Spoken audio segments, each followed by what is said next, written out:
Pedro Brigger y el gusto de recibir aquí en los estudios C5N al doctor José Manuel Ubeira. Muy buenas noches, ¿cómo le va? ¿Qué tal, Juan? ¿Cómo estás? Bueno, ¿escuchó el alegato de Luciani hoy?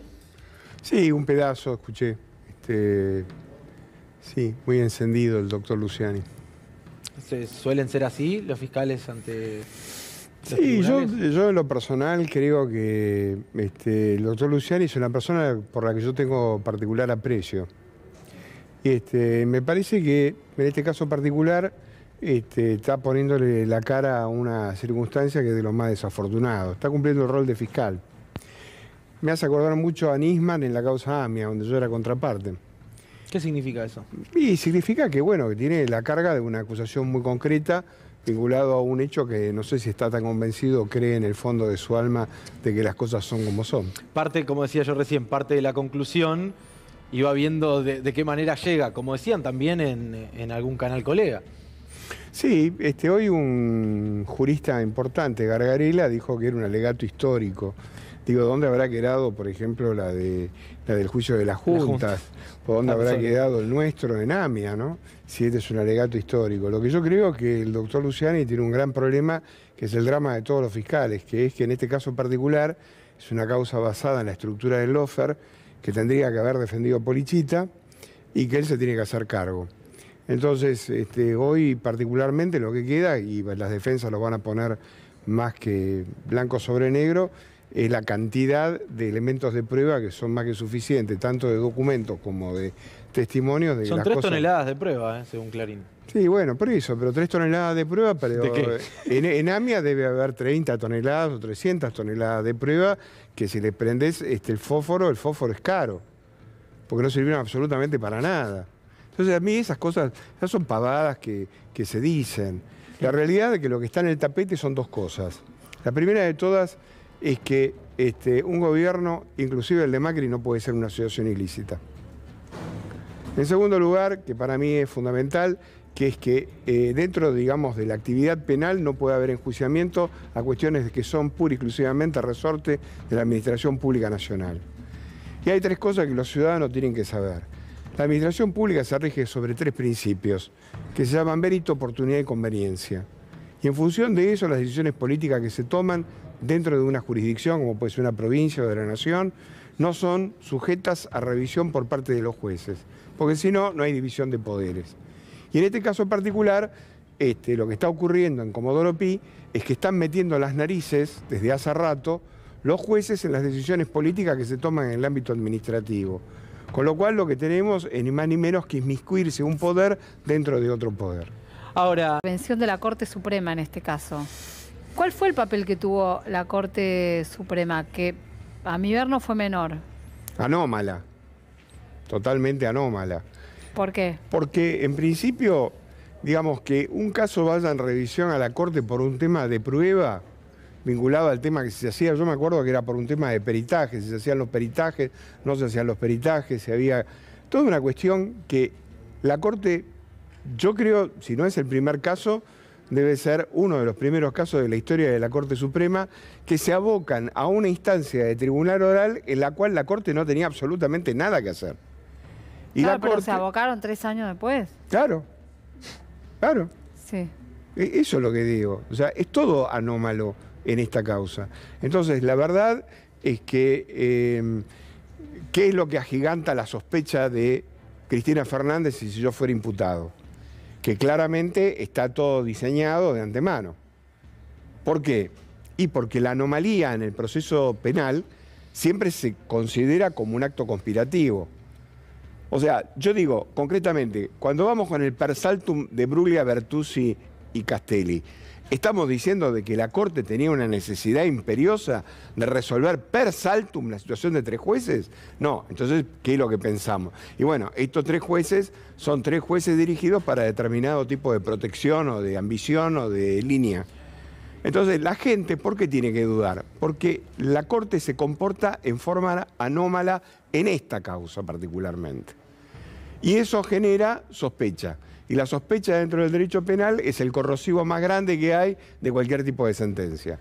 Ahora, la pregunta es, Los jueces del tribunal oral, por lo que resolvió la Corte en su momento, o los indicios de lo que la Corte dijo ahora, hace poco que dijo algo vinculado al tema, ¿tiene que ser una línea, un cartabón, un parámetro? No, me parece que no. Solo tienen que ajustarse concretamente al hecho y la prueba, porque son jueces de hecho y prueba, ¿no? Ahora, José, pasaron ya casi 3 años del gobierno de Alberto Fernández. Perdón, yo creo, para terminar con la Irina, yo creo en la bondad de los jueces. O sea, a pesar de todas las cosas que yo critico y señalo, yo creo todavía que hay jueces que en algún momento determinado dicen, yo llego hasta acá y más de esto no voy a hacer. Eso está claro. Corre por tu cuenta. Pero es un tema de bondad, la actividad del juez. Bondad quiero decir...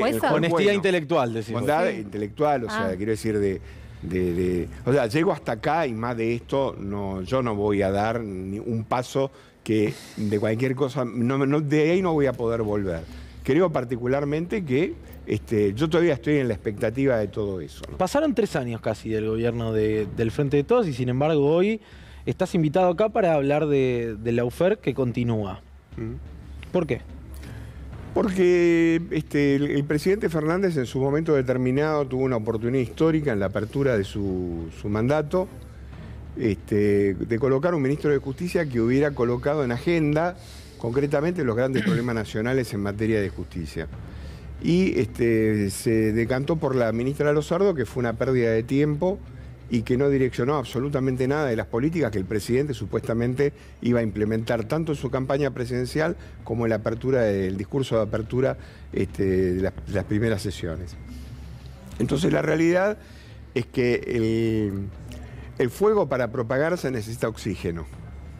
Bueno, en este caso particular, para que determinado tipo de conductas negativas dentro del Poder Judicial crezcan, lo que hacen falta es la inercia absolutamente de los contrapoderes.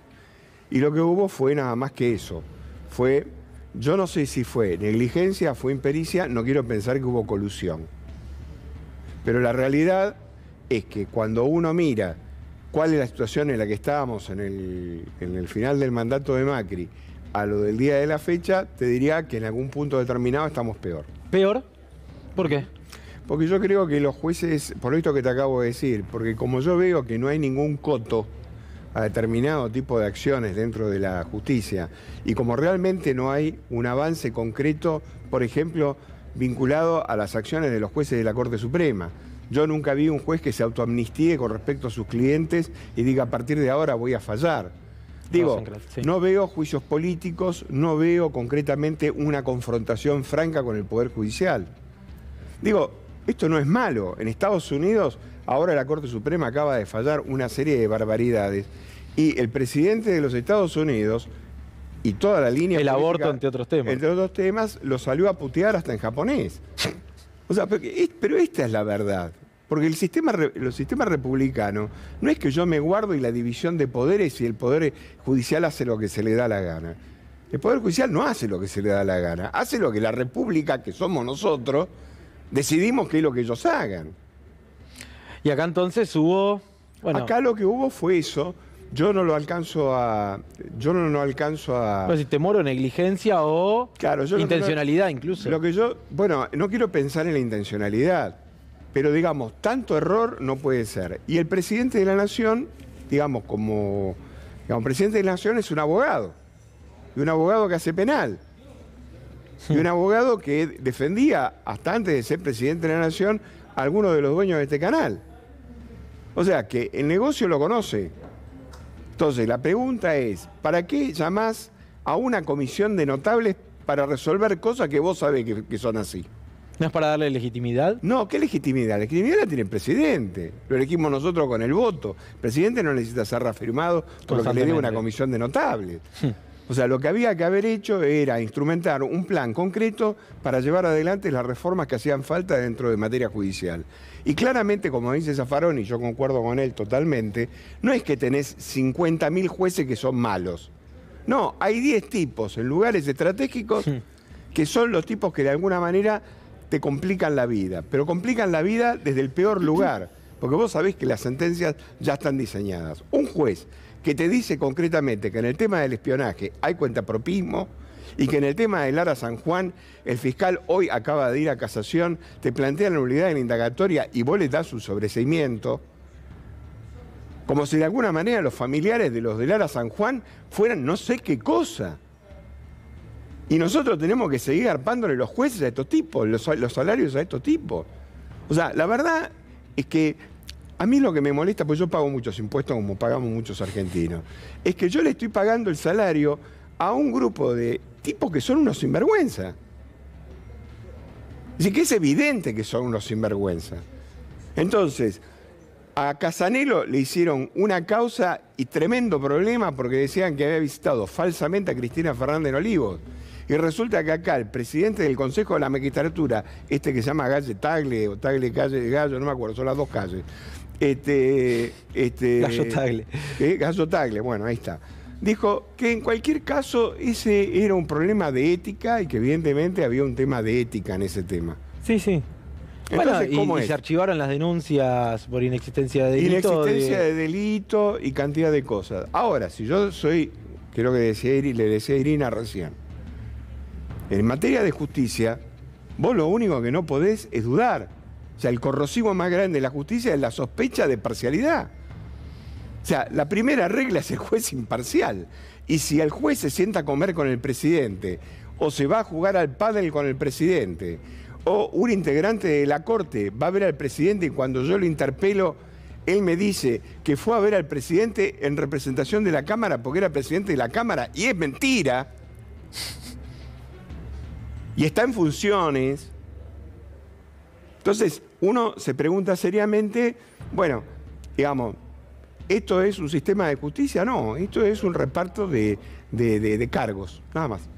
Hace poco Horacio Rodríguez Larreta se juntó con jueces federales, lo hizo varias veces, lo contó el propio diario La Nación, o sea que la práctica continúa desembosadamente.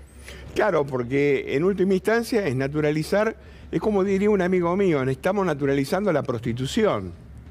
Y va a llegar un momento que hasta va a ser fabuloso ser prostituta. Entonces, lo que está pasando es que en última instancia estamos naturalizando determinado tipo de conductas que ni siquiera en la época de los jueces de la dictadura se vieron.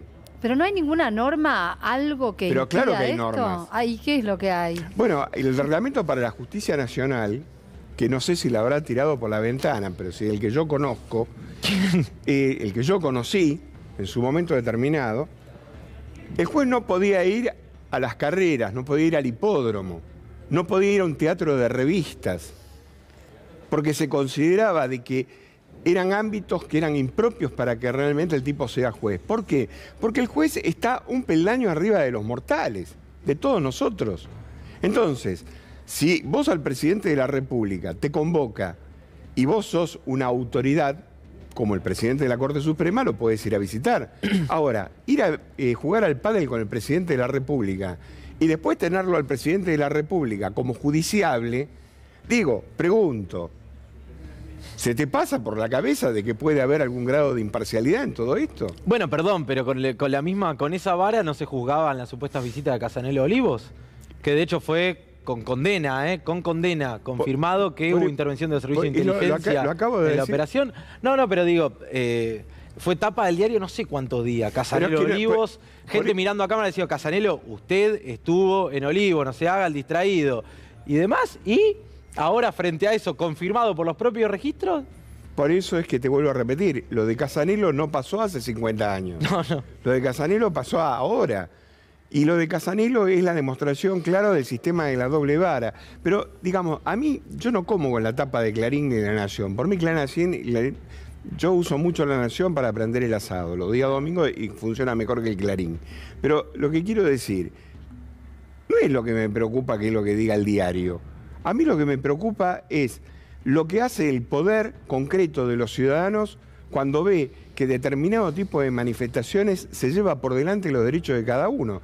Y la gente que me está mirando seguramente está muy angustiada por saber cómo llega mañana para morfar. Pero la realidad es que si hubiera habido un sistema judicial, no hubieran fugado 50.000 millones de dólares, sí, violando la Constitución y todo el mundo mirando para el costado. Bueno, ahí es cuando uno dice la agenda judicial es la agenda de la gente, claramente. José, muchas gracias por venir. No, muchas gracias por la invitación, muy amable. Muy valiosa la charla, de verdad.